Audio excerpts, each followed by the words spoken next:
श्रीमान संजय सिंह जी। धन्यवाद मान्यवर, आपने इस विदाई भाषण पर मुझे अपनी बात कहने का मौका दिया। मान्यवर, विदा करना किसी को हमेशा बहुत ही पीड़ादायक और भावनात्मक पल होता है।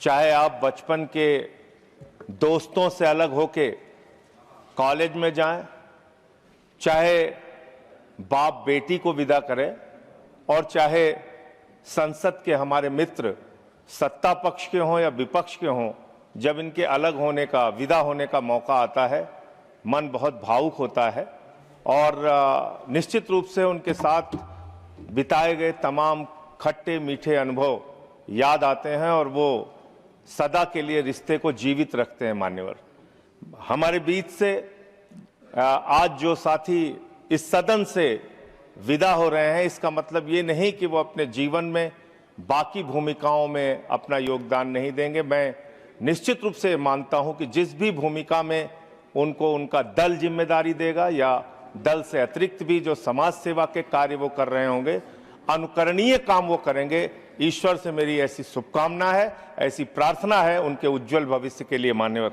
हमारे बीच से और ऐसे भी बहुत सारे साथी हैं जिनके साथ कमेटीज में काम करने का मौका मिला। मान्यवर, ये बात भी है कि जब हम लोग कमेटीज में काम करते हैं तो वहां दल की ये जो दूरी है वो कम रहती है, ज्यादा मिलना होता है, अच्छे से एक दूसरे को जानने का मौका मिलता है और जो गलतफहमियां रहती हैं वो कई बार बहुत दूर होती हैं। तो इनमें से बहुत सारे ऐसे मित्र हैं जो उधर भी हैं और इधर भी हैं, उनसे बड़े अच्छे और गहरे रिश्ते रहे इन 6 वर्षों में।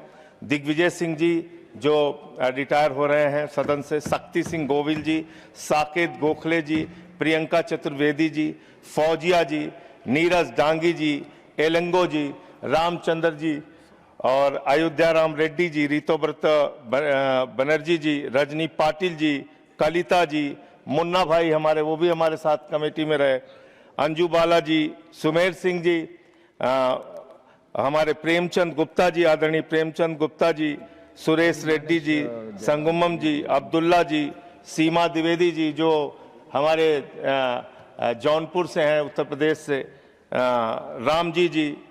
मैं इन सबको और जो भी और बाकी सदस्य जिनका मैं नाम नहीं ले पा रहा हूं, उनके लिए उज्जवल भविष्य की मैं शुभकामनाएं करने के साथ साथ मान्यवर, आपसे एक विनती और प्रार्थना करना चाहता हूं, एक अनुरोध करना चाहता हूं। मान्यवर सभापति जी, कृपा करके एक 30 सेकंड की गुजारिश है सर आपसे। चेयर सर, एक 30 सेकंड की गुजारिश है सर आपसे। सॉरी सर, ये साथी जो आज रिटायर हो रहे हैं, पहले ये व्यवस्था थी कि जो भी हमारे सदन से रिटायर होते थे लोग, उनको इस दरवाजे के बाहर तक आने की इजाजत थी सर। उनसे हम लोगों का मिलना जुलना हो पाता था, हम लोग एक दूसरे के साथ बैठ के बातचीत कर पाते थे। आज जो लोग रिटायर हो रहे हैं, इनके लिए भी ये बंदिशें समाप्त की जाए। पहले जैसे हमारे एमपीज, एक्स एमपीज आ पाते थे, वैसे ही उनके आने की व्यवस्था कर दीजिए। आपकी बड़ी कृपा होगी, ऐसी मैं आपसे प्रार्थना करता हूं। और अंत में मैं आदरणीय हरवंश जी का बहुत आभारी हूं और इस बीच कभी उनसे कई बार बातचीत में मैं थोड़ा ज़्यादा तेजी से बोलने की आदत है, तो उनसे कोई तलखी हुई हो तो मैं उसके लिए क्षमा प्रार्थी हूँ।